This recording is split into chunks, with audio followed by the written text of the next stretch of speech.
Thrilled to have with me today Keith Pavlansky of Personhood North Carolina and Sarah Qualley, our President of Education for the Personhood Alliance. Hi, guys. Hey, good morning. Hey, And we have incredible news today coming from North Carolina. Yes. We are so grateful to God for everything that's going on there. And we just like to have Pastor Keith here, President of the Personhood North Carolina affiliate, to let us know what's going on.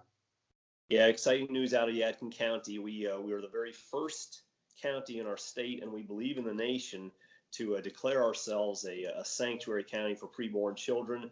We had people show up from all over the county. Pastors joined with us. It was an exciting time. It was an extraordinary event, and we believe it's just the very first step in one of many that'll be taking place in North Carolina as we march toward a culture of life here. So, Sarah, we've been talking at the Personhood Alliance about sanctuary cities, and we've had a lot of interest from people. And this is an incredible time. I think it's kind of the beginning of something new in the pro-life movement, don't you think? I think so. Yeah, this is the church reclaiming its mission. I really think that this is this the what Yadkin County did last night is the first step, like as Pastor Keith said, in many, and not only resolving to protect preborn children, but then actually putting the principles into action, putting that moral and legal foundation into action, and building a culture of life in that community, really starting to make connections between the people and the ministries, and really serving and supporting and reaching out before then getting to the point of making a legal declaration and prohibiting abortion from coming into Yadkin County. Yeah. And that's one of the things I love about this strategy, is the fact that I think we're doing the activism in the right order. And I'd like Yeah. to hear from you, Pastor Keith, kind of how this came about, how you were able to organize your community to get this done. I'll try to make it as brief as possible because the long story would be too boring. We began the process of trying to get some laws changed and to get North Carolina actually activated into the pro-life movement, and really had difficulty getting anything done even at the state level. We made the efforts, didn't seem to be getting any kind of response that was acceptable to us. And I say us, pastors, people that were working with us on this. And we were really thrilled that we ran into the Personhood Alliance. They had a host of resources that we were able to use, and it was in those conversations they said, maybe you want to take a look at a grassroots level, start something in your county first before you go to the state, and that worked out. That was really the cat's meow. That was the plum for us, because it was the right direction. It simply was. We had more pull and more sway here locally, and this is something that can be done, and it's a blueprint now that can run like wildfire throughout the rest of the state. We've already got 3 other counties that are calling us, and we've informally begun picking champions in those counties. We're excited. I've got a lot to say, and I don't want to get ahead of the game here, but it's an exciting time here. Yeah, and Wonderful. one of the things I love about this strategy is that it's being led by the people that should be leading the pro-life movement. For too long, Amen. I think we've relied on federal elected officials, on judges, and really we've been disappointed time and time again for 50 years now almost. Right. And what I love about this is that the people that we can count on, that we know that will have a spine, are the ones leading this, and that's the way it should be, don't you think? Absolutely. Absolutely. And speak to that further. We can hope and pray that the next step will be a more receptive group of representatives, even at the state level. But if they don't see that the culture has been shifted and the culture has been changed, they're never going to change. Politicians, they follow culture. And Yeah. so it's our job to change that culture. That's why the pitch that we made to the pastors, it says, guys, we have to change the culture. Once it's changed in our county, now we have a voice to be able to go back to the state capitol and say, this is what we want. We're changing culture. You can see what's happening. Look at the crowds, even and the excitement that was generated as a result of heading in this direction. So I believe that's absolutely the proper direction. Yeah. That's awesome. Can you tell us a little bit about the content of the resolution for people who might have just, caught the fact that, hey, another sanctuary city, sanctuary county has passed, but I think this one's special for several reasons. Can you go into some of that? I'll I can go into I consider you the expert on this, Gilberto, though. That's we we were willing to go out and make the fight, but this one has good content in it, in that it starts with a simple resolution that points to all the way back to our founding documents in the country, the Constitution, the Declaration of Independence, and says we're simply returning to constitutional law. We aren't lawless individuals. We aren't following the direction of the sanctuary cities for immigrants or this, that, or the other. We're actually returning to lawfulness is what we're doing. And this one, it steps through, it respects our commissioners, it gives them an opportunity to weigh in on this, and that was very important to us. We wanted them to feel encouraged and part of what we were doing, so we presented this resolution that simply says, in our county, we're not going to follow what's going on in Raleigh. And for those who don't know nationally, in our state, our governor had just vetoed a bill that would have at least protected children that survived abortions. So in essence, in North Carolina, the law, Wow. even in my county, makes it permissible to kill children that are born alive. That's grisly, it's barbaric, it should not be, and it certainly shouldn't be down here in the Bible Belt. And that was kind of the pitch that we made to our local leaders, saying, we don't believe that stuff. You shouldn't believe that stuff. Let's join together as a community and make a realistic, a morally based statement about where our stance is regarding this important issue, the number one moral issue of our day. Yeah. Well, I really like in the resolution that you were able to pass the idea of having a specific marker. I think it's a really neat idea of the plaque that's going to be erected. So Yeah. it's kind of a tangible thing that that you can actually see, and that people will be able to tell, and maybe hopefully be proud of that.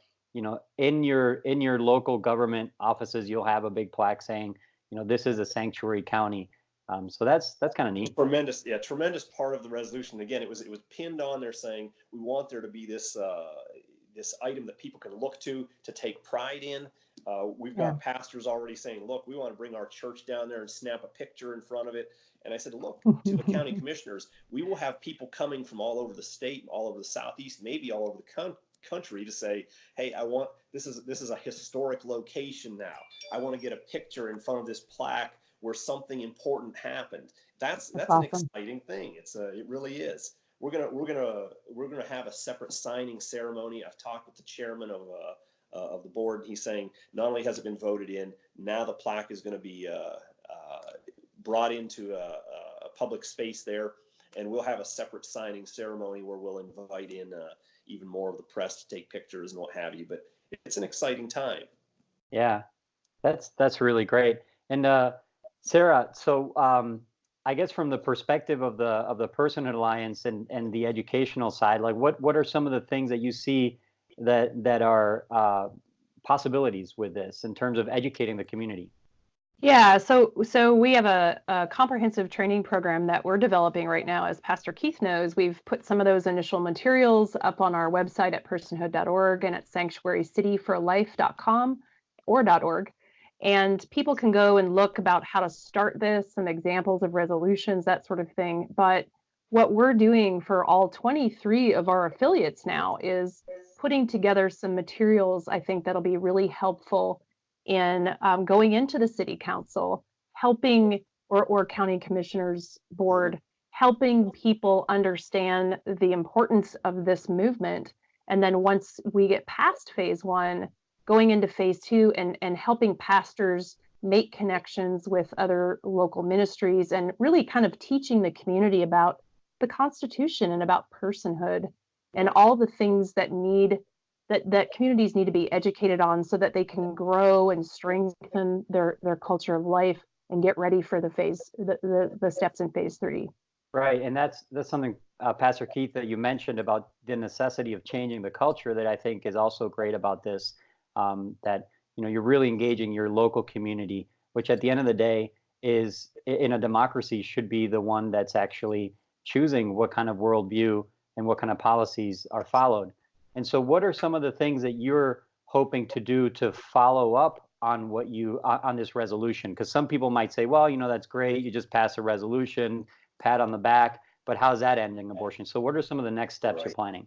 Yeah, that's great. Again, we don't want to be about the business of simply getting a plaque on the wall or getting a signed signature on a document. The goal is much greater than that, and that's where we have written down, even inside the resolution, is that there are meetings that will be taking place between the commissioners, that will involve pastors, that will involve other community leaders, looking to say, how can we become a culture that embraces life as a community? Where are there areas potentially that we've overlooked, that perhaps some dollars are going towards things that are destructive to our very culture? And so we want to train, we want to change those things.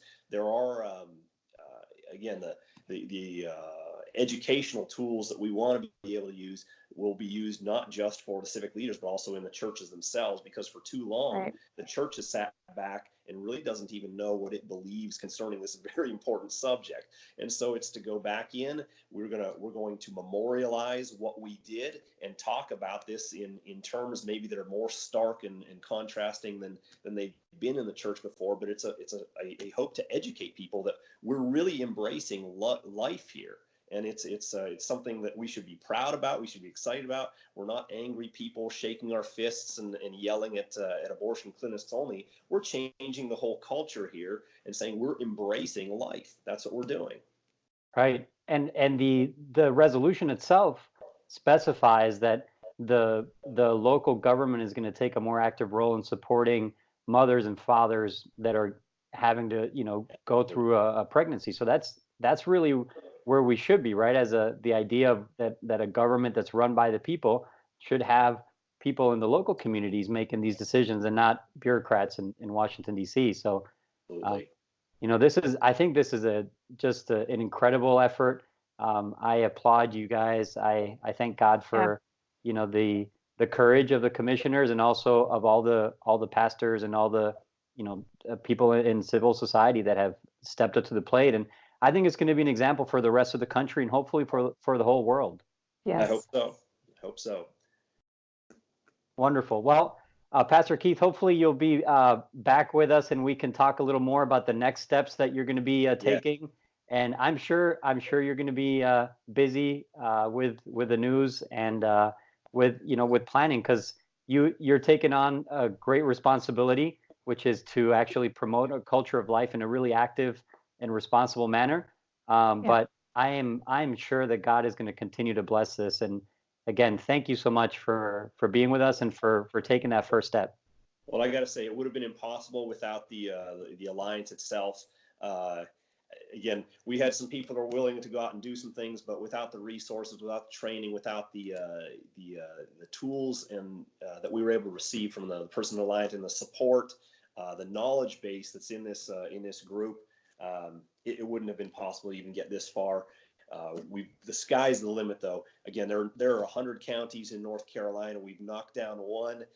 We got 99 more to go. It's going to be a great couple of years here. Awesome. Amen to that. All right. Well, thank you so much, Pastor Keith and Sarah. And God bless you guys. God bless all our viewers.